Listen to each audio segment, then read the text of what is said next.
All right. Well, welcome everybody to the webinar. Thanks so much for joining us. We have an amazing topic. It's got to be my favorite topic. In regards to internet marketing, I'm guessing it's yours because it's all about free quality leads. And I think every contractor in the world wants free quality leads. So we're going to talk about ranking factors. Let me, oh, that's interesting. There we go. Okay. Here's kind of a list of some of the things we're going to be talking about. What drives the ranking factors in regards to the local pack, and I'll explain what that is specifically. Some trends as far as Google's algorithm. I think it's helpful to understand the trends and where things are going and how Google plans to make more money, right? It's usually what the trends involve.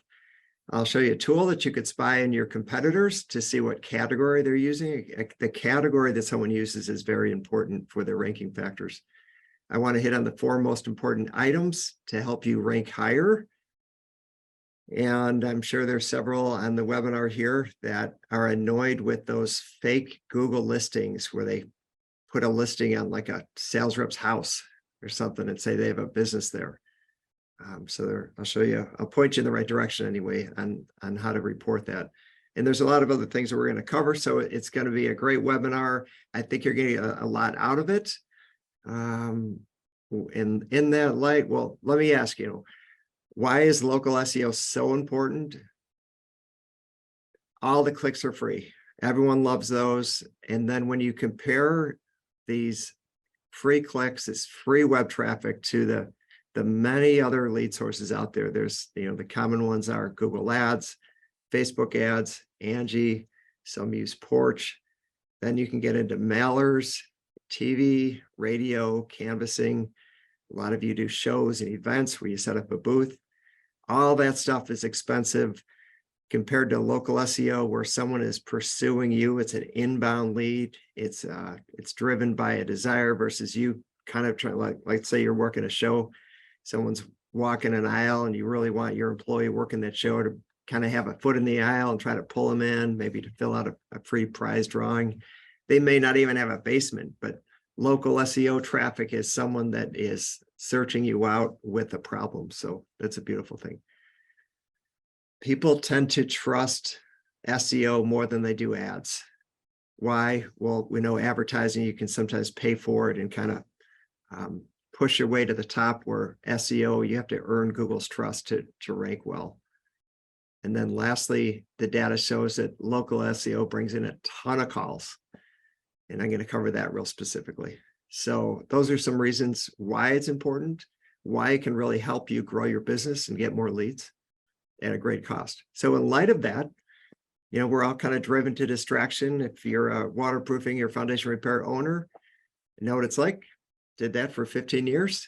Sometimes you come in and you got your fireman hat on right away and you're putting out fires. So if you could kind of give your full attention to the webinar, I think you're going to get a lot out of it. Who am I and why should you listen to me? I own Rainmaker for Contractors. I have for 12 years. We've won several awards from Google. They've flown me to their headquarters a few times. And I wrote a book. I think it's the only book on digital marketing and basement waterproofing. Let's see. I host a podcast. It's Rainmaker for Contractors. If you're interested in hearing the podcast, and they're largely success interviews of other waterproofing or foundation repair folks. And sometimes I interview suppliers in the industry when I think they have a great product or service that would benefit you. And I'm currently the president of the Basement Health Association. I've been on the board for, I think, 13 years now. And I think this year I drew the shortest straw again. So that's kind of who I am. I've been in this space for about 27 years, pretty familiar with it. So what's the difference between organic and paid search? I think everyone on the webinar knows the difference. Organic, basically, you don't have to pay for it. You have to earn it through trust and Google signals, which we'll talk about. Whereas paid search, Google ads primarily, like anyone running Google ads, you're getting the $500 charge on your credit card every month. Big difference there. So of course, we all want as many free traffic, as much free traffic as we can get. especially when it's quality. Just want to make sure we're on the same page and everyone understands some of the terminology, and it's kind of what we look at when we type in a phrase like basement waterproofing or foundation repair. On the very top, you're going to have the Google guaranteed or local service ads. Now, this is somewhat new in the basement waterproofing space. For the last 2 years, Google has been advertising like water damage, and basically the word water has been triggering this. And if you're part of Google guaranteed and you're doing, water damage, water restoration stuff and waterproofing, it was a way to get waterproofing leads. But most waterproofers don't do both. I met some folks in Kansas City that were doing both, and this is working well. Recently, Google has expanded that Google guaranteed package to the word foundation. So there's some waterproofers that are getting in there. And then down here, you have Google Ads. So starting in the top, so typically it's Google guaranteed, then Google Ads. And then below that, you have the map pack. Now I'm going to call this the map pack. There's some people call it the 3-pack and whatever. So for now, I'm just going to call it the map pack. It's where you see the map and then there's 3 listings. So this is primarily what we're going to talk about, along with when you at the bottom of that map pack, it's going to say more businesses. If you were to click that, you're going to get Google Maps. So Google Maps is a section where, a lot of the waterproofers are listed. A lot of your competition is there. Google will slip in an ad on the top, interesting. And yeah, they'll slip in a couple ads here. It's all about Google's profit. And then you can kind of see where you rank in light of your competition, depending on where your IP address is. So I'm going to repeat this, but section 1 here, the map pack, and section 2 here, Google Maps, has the same algorithm. So the same things that you do are going to affect both of these sections. Now, there's only one more section I want to mention here so that we're all on the same page, and that's local organic. Now, that's the area towards the bottom. That's where you often see people like Home Depot, Angie, Home Advisor, Bob Vila, and some others that are listed there. And Google will usually slip in a couple waterproofing companies as well, sometimes up to 3. So that is organic as well. That, again, it's further down. So when you go to your Google Analytics, when it says organic, all the traffic that is attributed to that space in Google Analytics from organic is from these 3 sections: the map section, Google Maps, and organic. All right. Hope that helps. Hope that's not too confusing. I'm curious how many people on this webinar know how to log into their Google Analytics. No, having taken over many accounts, some people do not know their login, so they wouldn't be able to log in, and others are very dialed in and they look at that often. So it's and everything in between.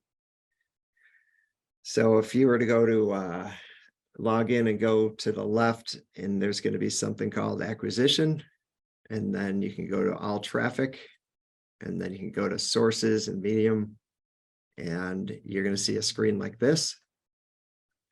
And what I have here, the next 3 slides are basically, we logged into a few of our clients, and I'm just showing you different traffic patterns. See, there's different parts of the United States, and I didn't cherry pick these. I just picked 3, and I just did a screenshot just to show you some common themes. Now, typically on all of our clients, the #1 traffic source is organic search, and then typically paid. And our clients spend quite a bit on Google Ads, not all of them, but plenty of them do. And then you have direct. Direct to me it's not something that we earned. You earn that through your reputation or through other advertising sources. So organic and paid is largely the traffic that we really fight for our clients to bring in as much as we can. So I want to point something out. In this little screenshot of Google Analytics, 49% of the big 3 here are from organic search. So I want to point that out. So that's quite a bit of traffic. And I also want to point this out, that 1 minute and 42 seconds is the average duration of the amount of time someone's spending on a website. Way more than paid search, like almost double. And direct traffic, it even does better than that when they kind of already know who you are and they know your URL. So this is by far the best traffic that you can get. And look at that, like 84% of them are new sessions. Let's go to another snapshot of someone else in a different state. Once again, organic search, this is 47% of the big three of traffic. Oh, this one's getting a lot of display. I don't really count that. You could see there's not a lot of seconds here. But anyway, by far the number one is organic. And then once again, most time on site is 1 minute. So, and look at that, 89% of these sessions are brand new. They've not been to the site before. Organic search, this is the third one. This one is 71% of the traffic coming in is organic. That's all free traffic. So it's a beautiful thing. So it'd be good for you to look at your own Google Analytics. Again, go to acquisition on the left and then go to all traffic and then go to sources and medium, and your screen's going to look something like this. All right, so massive leads are coming in from organic search and it's all free. Does anyone want more free leads? Yes, of course. All right, so let's jump into this. What I'm using for this webinar is the local search ranking factors. This is put on by Darren Shaw's company. He owns Whitespark. Whitespark is a very respected local SEO company that provides a lot of tools for agencies throughout the world. And about every other year, Darren does this fairly long survey of local SEO experts and collects the data and puts together a report of the ranking factors. And that's what we're going to look at today. So here's the names of many of the people. He changes this up every now and then, but these people, they have clients of their own. They respond, they write papers, they do presentations, they respond to people's questions and so on. They're very well respected. So in a nutshell, these are two pie charts. And this to me is the more important one on the left. And we're going to unpack both of these. We'll spend a little bit more time on the left. So earlier on in the webinar, I mentioned that section 1 and section 2 are the same as far as the Google algorithm. So that's the map pack and that's Google Maps. And so these are the ranking factors. These are the things that influence where you're going to rank. So Google Business Profile Signals. That's confusing. It used to be called Google My Business. It's basically your Google listing. So 32% of the signals that Google gets or finds relates to where they're going to rank you in light of your competition. On-page signals. I'll unpack these a little bit more. Review signals, just from an agency's perspective, that's the one area that we could be cheerleaders. We could provide you the tools to get reviews. We could do a monthly audit. We could encourage you. We could coach you, but we can't stand in front of your customer at the end of a job and ask for a review. And that's the one area that I think is important. And then link signals, we'll explain what that is. Behavior signals, that has to do with your website and also your mobile site. And are people spending time? Are they clicking? Are they going to write things, citations, and so on? So we'll unpack these. And then local organic, that's that section on the bottom. That's that, the Home Depots and the Better Business Bureaus kind of section. And sometimes, some local waterproofers are in there. If you can get in there, great. I mean, if I had to pick one or the other, I'd definitely get in the section on the left, but ideally I want to get in. Guys, in a perfect world, I want to get into Google Guaranteed, be one of the top 3 that are listed. I want to get in Google Ads and be on the top there, and then be in the local pack and be in the bottom of the local organic. That'd be a beautiful thing. And there's a synergy that happens when someone keeps seeing your name. All right, so to me, the obvious question is like, what the heck are signals? What is Google calling a signal? Signals are indicators Google looks for when considering whom to rank. You could think of signals like mice looking for cheese. Cheese are the signals that you could put online and offline, like on your website and on your brand and all the different things that you're doing. And the mice are the Google bots looking for cheese. So they're just kind of looking for signals. They're smelling out signals. They're smelling for cheese to figure out who could rank. So here is a little bit broken down, like Google Business Profile signals. Proximity, okay, where's the searcher versus where your business is? That's a signal. What category do you use? Are you saying you're a general contractor, or are you saying you're a waterproofing contractor? There's a big difference there. Keywords in the business name. Are you Chuck's contractor business, or are you Chuck's basement waterproofing business? The second one is going to give more signals to Google as far as who you are and where they should rank, and so on. Like on-page signals, NAP, that stands for name, address, phone number. I came across a website yesterday, and they had no name, address, phone number on every page of the website, which to me is like super basic. I recently discovered this fastest growing sport in the world, and it's called pickleball. And believe it or not, there's like 6 courts that are brand new right by our house.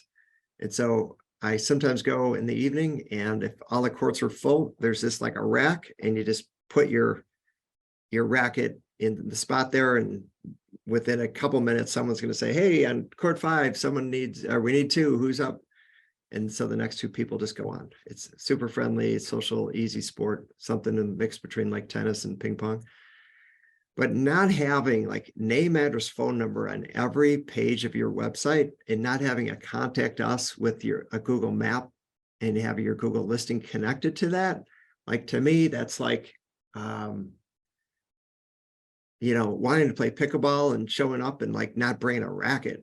Like you're just asking for trouble. I mean, you're not playing if you don't do these basic things. Some of these things we're covering are like super basic. Just basic. Like you got to have the right presence, and other things we're going to cover take a little bit more sophistication.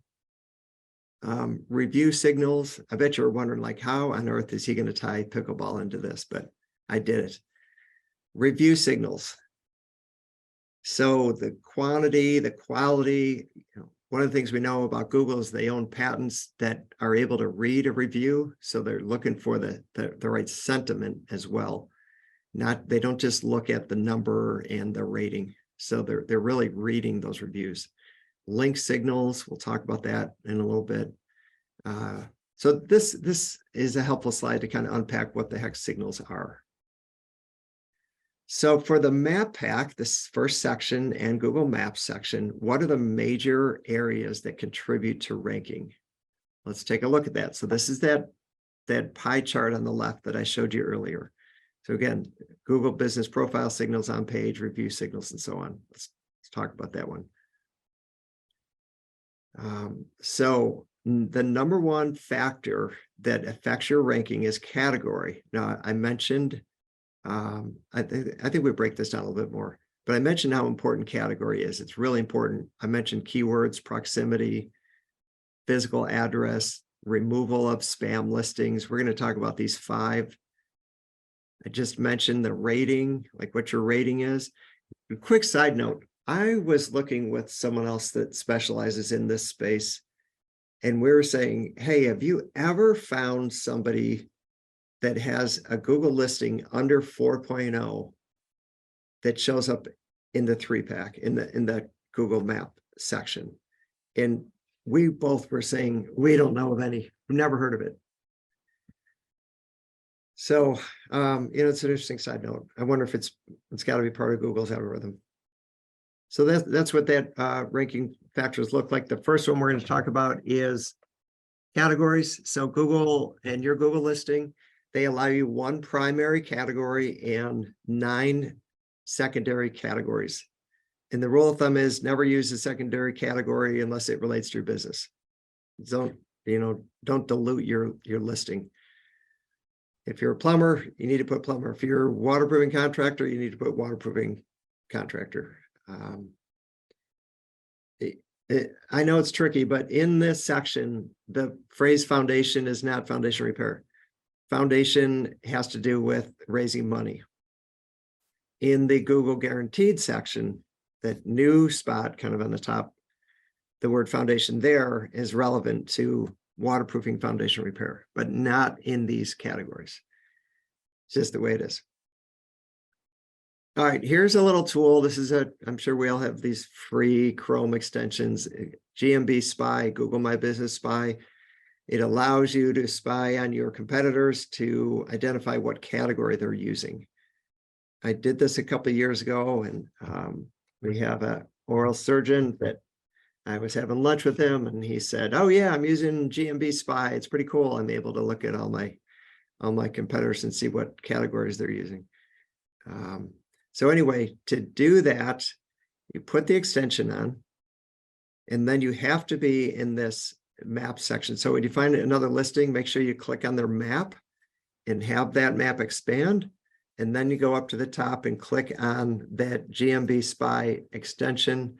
And this is what it will look like. So this is, waterproofing company is going to be the primary. And in this one, you have concrete contractor and contractor as secondary categories. So it's a free tool if you want to spy on your competitors. All right. The second most important ranking factor are keywords in your business name. The example I have here is probably the most extreme keyword stuffing example that I've ever seen. I wouldn't recommend it. It is in the real estate space, but they basically identified all the relevant keywords in the real estate Houston area space and put them in their company name. The reason why I wouldn't recommend to do this is because later on, I'm going to show you how to report a bogus Google listing. And then you don't want to lose your listing for doing things like this. Now, a legitimate way to do this, in case you did name your company like Chuck's Contractor Business and you really only do waterproofing and you don't want to change your name, in that scenario, I would recommend to legally change your name to make a DBA and make it Chuck's Basement Waterproofing and change your listing name to Chuck's Contractor Business, DBA, Chuck's Basement Waterproofing Business. That way you have, or foundation repair business. That way you have the most important keyword in the name. And that way, someone can report you if they want to, but legally that's your legal name. So it is what it is. All right, the third factor, which, you can't change a lot. It's the proximity of the business. I'm not a huge McDonald's fan, but probably once a year I go to McDonald's, and I sometimes driving down some road and I'm, all right, on occasion, yeah, I'm looking at my phone when I'm driving. I shouldn't do that. But what's interesting about that is depending on where you're at, you're going to have different listings showing. And that has to do with this one, proximity. So Google's not going to show your business if someone is searching, for example, foundation repair in their, an hour away. Google's going to show local or closer businesses. There was a Google algorithm update a year and a half ago, November, December, called the vicinity update. And Google tightened this in last year and a half, and it's been tighter. In our business, in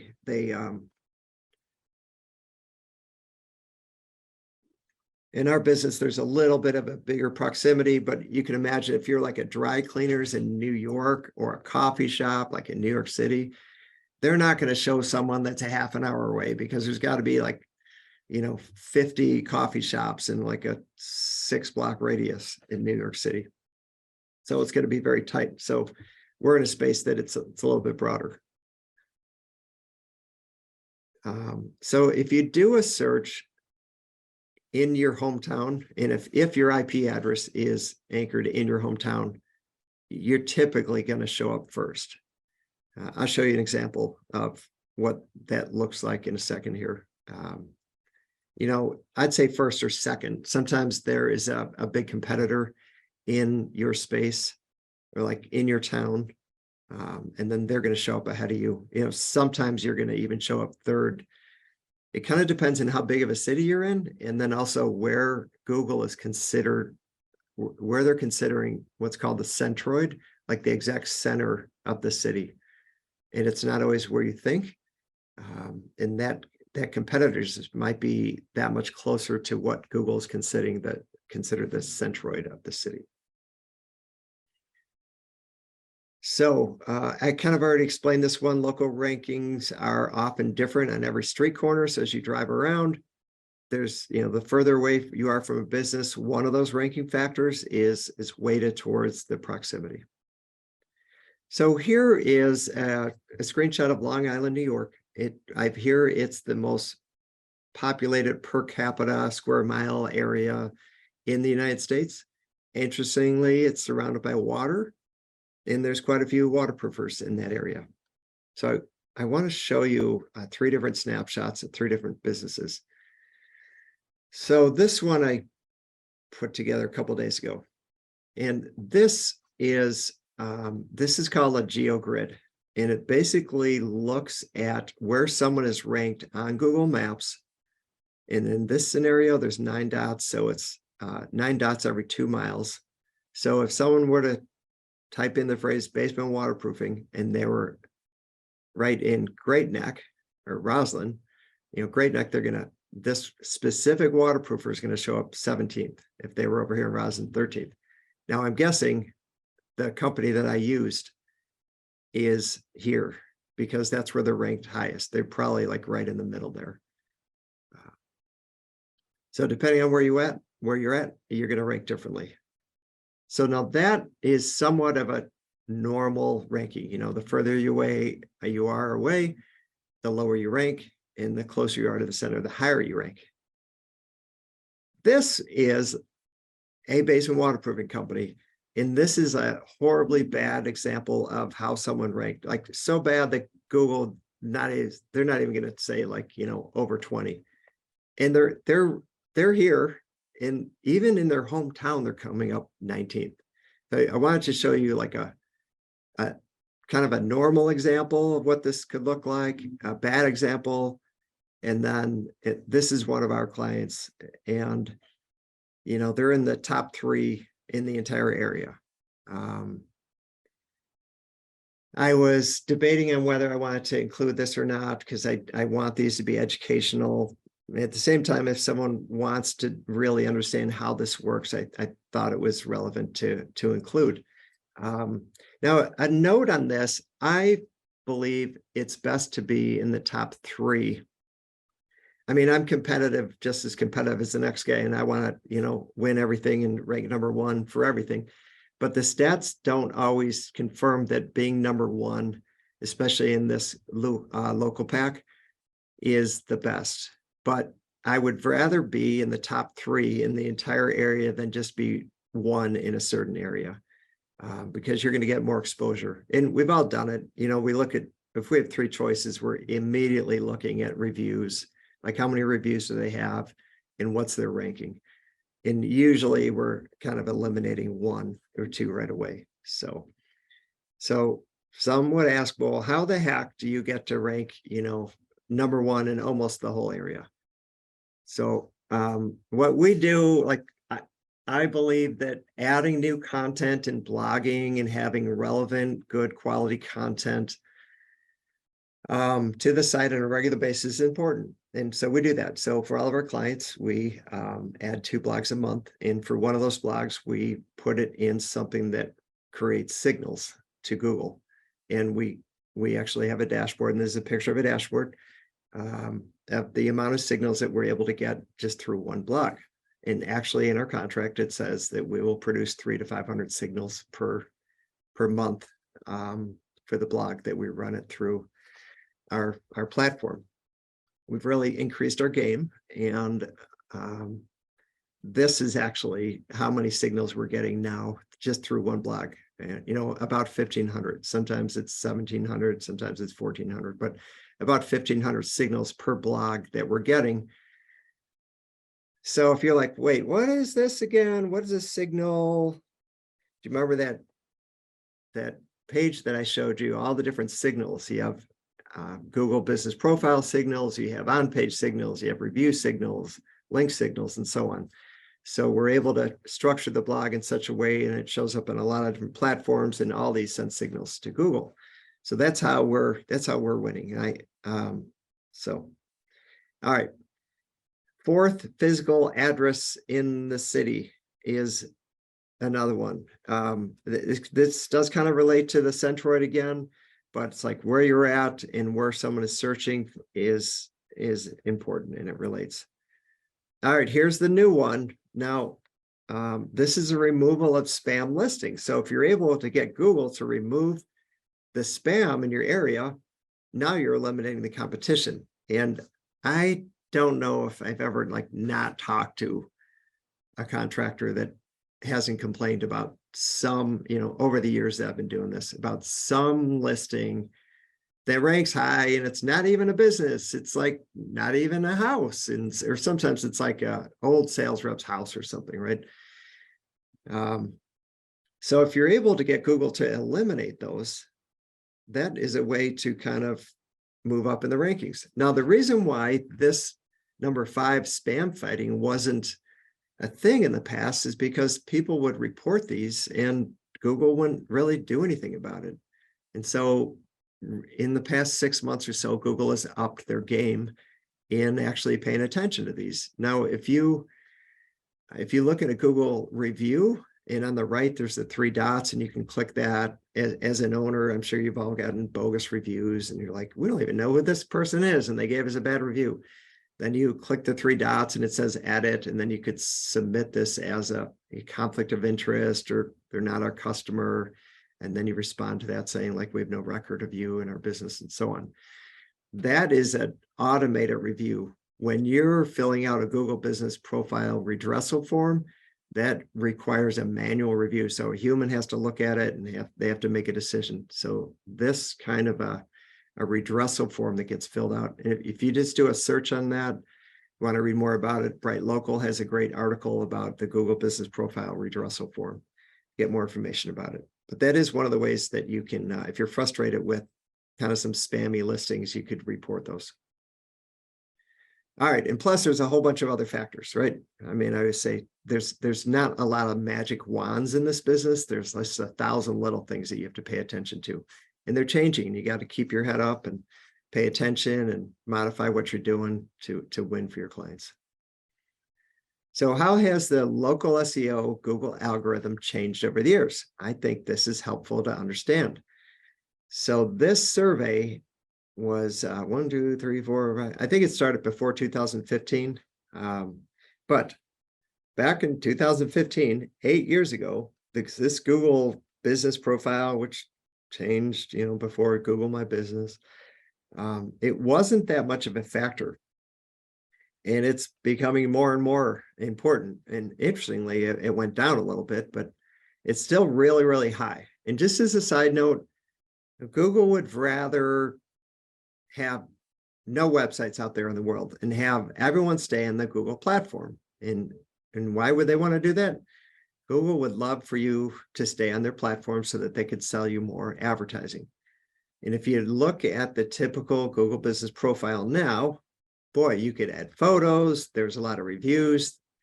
They'll show you reviews from other listings, which they've done that for a while, and then they got sued, and then they won their lawsuit, and then they start showing reviews again.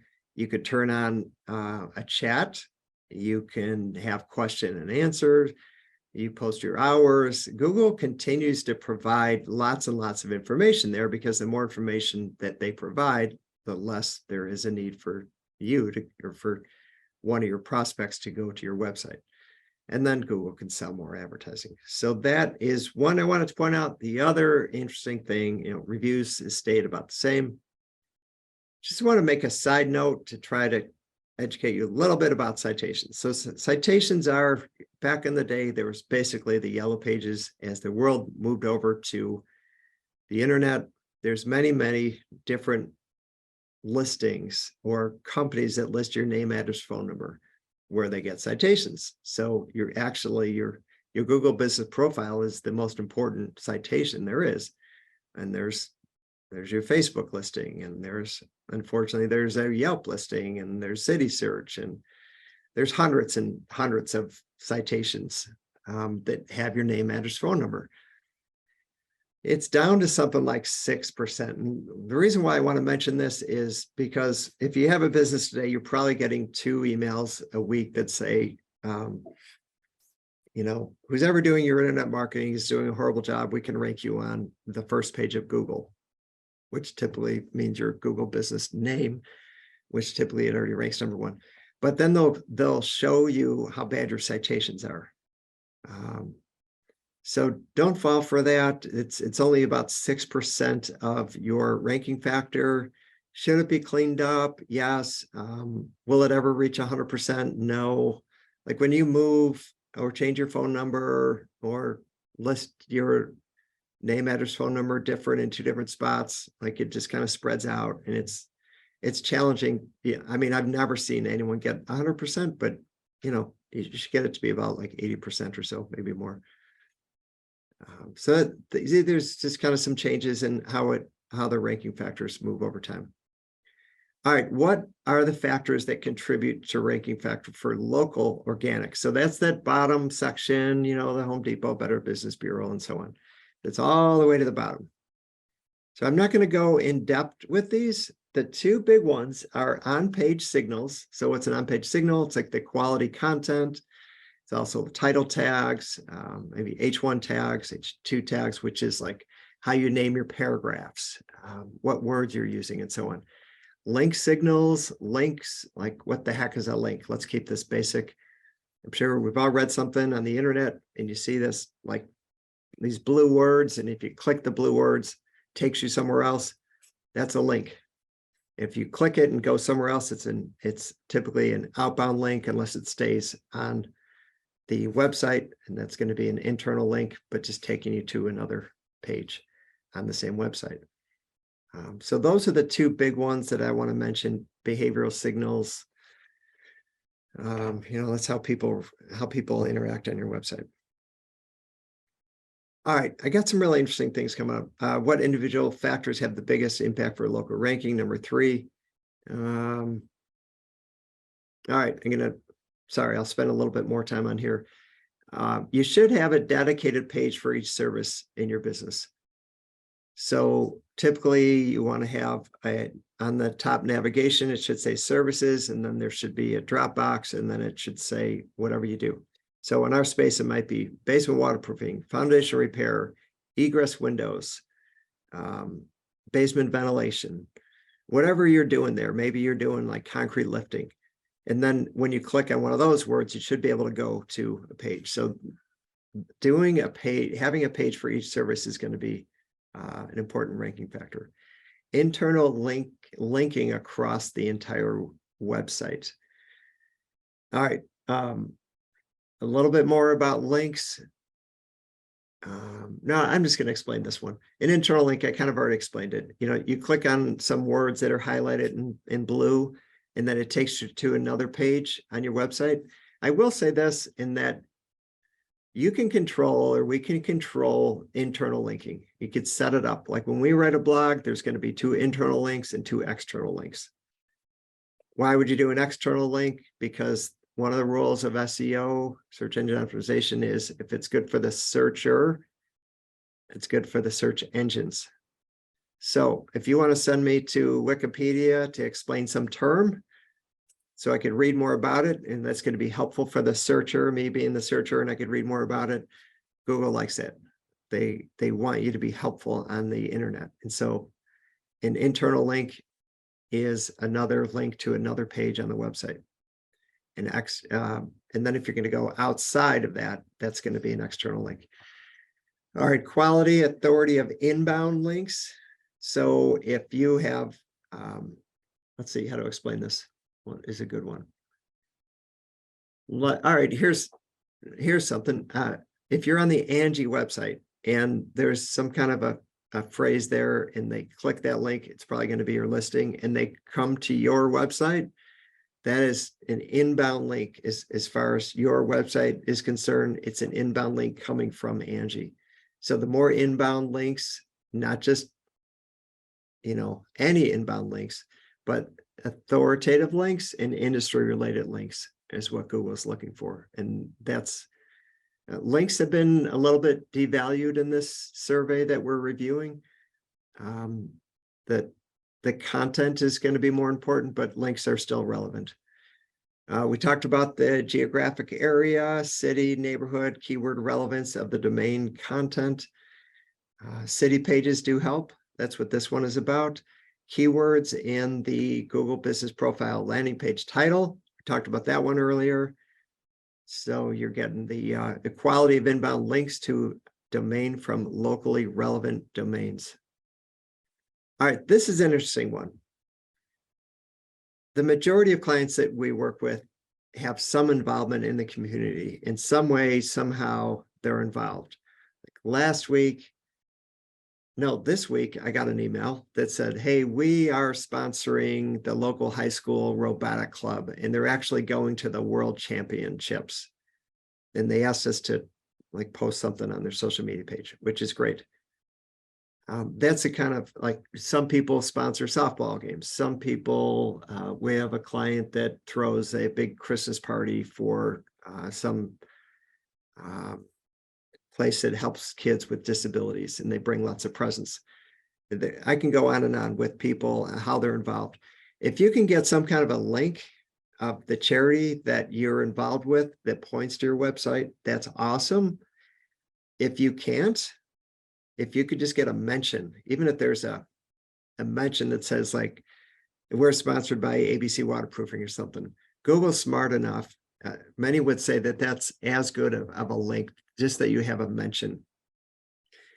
So take advantage of that if you're already, I know it feels a little bit like, we don't do it for the links. We're doing it just to kind of be good guys and be involved. But it's okay to say like, hey, we heard it'd be helpful if you kind of like point it to our website on your website or mentioned us. If you wouldn't mind doing that, that'd be great. That's all you got to do. That would help. All right.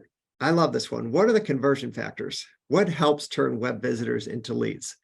No one really wants web visitors, right? We want leads. So, let me put a rep in front of a homeowner. That's what I want. Don't tell me how much time on website and how many web visits I have. So you can rank number one, but if you're not converting that ranking into leads, then your ranking number one doesn't really help you. So I guess probably no one is surprised here. High numerical Google rating. You need a 4 or 5. That's going to be the biggest one. Positive sentiment in review text. So we've all read reviews and we're doing our research, like which company should we go with? We don't know who to go with. We read a few reviews, go to that company. Okay, I'm going to check this one out. And then let's say the third one, and you're reading reviews and you're like, dang, holy cow, this owner did this, that, and the other thing. They really went way out of their way. Wow, these customers are going, these customers love this guy. I'm going to call this company. And that's what is very influential with these reviews. When you can get someone really being expressive and saying how amazing you are, that's very influential. Mobile-friendly, responsive website. Absolutely. You're probably half of your web traffic is coming in through your mobile phone. And so that needs to be fast, responsive. It's, kind of like that pickleball thing. I mean, it better be responsive. Like you better show up with a racket, and there's so many different like tablets and desktop monitors and different kinds of phones that responsive basically just means that the website figures out what kind of device it's on, and it will display correctly. Quality of native Google reviews with text. I am seeing, people are kind of catching on. It's like, all right, we need a lot of reviews, and some people are just getting reviews with a 5.0 star and with no text, which Google allows, but with text is more influential. Dedicated page for each service. Completeness of Google Business Profile. That's a big one. Yeah. So these are kind of some conversion factors to consider and think about. All right, here are some local SEO myths. Geotagged photos uploaded to Google Business Profile. So we have tagged people's photos with the right keywords for a long time, and we're phasing this out. Keywords in the Google Business description. Okay, so when you open up your Google listing, there's going to be a description part. I mean, this is basically saying, like, don't waste your time trying to keyword stuff that section. Google's not looking at that. Keywords in owner responses to reviews. And first of all, let me back up and say, for those of you that get reviews, which I hope is everybody, please make sure that you're responding to every review, preferably within 24 hours, but 1 to 2 days would be great. Just responding to them is great. But this is saying, don't think that keyword stuffing your reviews is going to help. It's not. That's all it's saying. All right. This one I've never really heard of. How many, sum of transactions identified through credit card partners. Don't worry about that one. Google Business Profile messaging feature is enabled. Google doesn't care if it's enabled or not. So it's not going to influence the ranking. And then keywords in your Google question and answer. That is, some believe that matters. This is saying, the local SEO experts in this panel are saying, no, that doesn't matter. There you have it. All right, so those are some interesting myths to me. All right, here's another really good one, 2023 suspension risk factors. So if you have an address that's like a PO box or UPS, virtual office, we do get clients that are like, hey, we really want to, rank #1 in the middle of whatever, name that big city. It's like, okay, let me ask you, like, let's look at your office. Okay, your office is like 35 miles away from the center. It's going to be really hard. And then it's going to be, oh, I think we kind of like 25 competitors between you and the center of the office. It's like, well, can I just get like a PO box in the middle of town or like a UPS kind of a thing? And, if you want to like risk like losing your listing, you could try that. Typically, it's not going to be verified by Google. Quick side note, Google sometimes ask, like we have to schedule a client like a live video recording so that they have to go through, because there's a legitimate Google listing that we have a client that's trying to open. And on occasion, Google is just going to send a postcard out there like they normally do, and you just put in the number and it's up. Reports of violations on Google Business Profile. So if you get a lot of people, reporting like, okay, these guys aren't even legit, you eventually some human at Google is probably going to say like, okay, this is not legit. Association of Google Business Profile account with other suspended listings. Yikes. I'd hate to see someone's main listing that they've kind of been taking care of and building into, and then they get aggressive and they open up like a fake store, and then that gets shut down. It's like, okay, and you're associated with it. Maybe we'll shut down your main business as well. You don't want to do that. Reports of review gating. Review gating is this.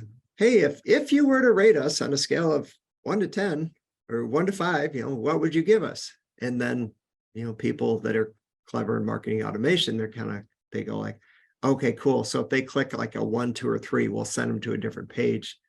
But if they click a 4 or 5, we'll say, oh, okay, that's great. Could you please leave us a review? Like they're gating, like, what's a customer going to say? Let's say, ask them first. So Google doesn't want that because they think you're filtering reviews out, which you are. So the 1 to 3 would be like, oh, gee, we're sorry, we haven't lived up to your expectations. How can we make that different? We'll be contacting you shortly. That's review gating. You don't want to do that. Sites hacked, presence of malware. Google doesn't want that. If that ever happens, first of all, if you're on like a hosting of like GoDaddy, Bluehost, HostGator, I would say get off of that and get onto better hosting. But sites do get hacked, and you don't want that to happen. You got to fix that as soon as possible. All right, conclusion. Ready? There's massive amounts of web traffic and leads coming in through local SEO. You must optimize your Google Business Profile and take advantage of this. That means add photos, add questions and answer, get lots of reviews, add products. These are all good things to do. Here's actually a list. How convenient. So add photos, add your services, question answer, create a culture of customer reviews on our channel. There's a couple good videos that talk about kind of your internal culture, things you could do to get more customer reviews on a regular basis. Regularly add good quality content, optimize it, have the right phrases in there, have the right, I'm just afraid to open my mouth because it's going to sound nerdy. And I like to talk to people and at people, but it's like those hyperlinks and the H1 tags and all that stuff. Google does, they're better at this. They're not great at this. They're better at this. If you log into your Google Search Console, they will sometimes send messages to say like, hey, you should fix this, you should fix that, or this needs improvement. Obtain authoritative, relevant incoming links. I realize it's challenging, but if there's any way to do it, like the charities that you work with, that's a good way to do it, and especially local ones. And pay attention to lots and lots of little things. So if anyone would like a free strategy session or an evaluation where we could look at what's working on with your online presence, maybe what opportunities you have to improve, we're happy to help here. Hope that was helpful. Thanks for joining us.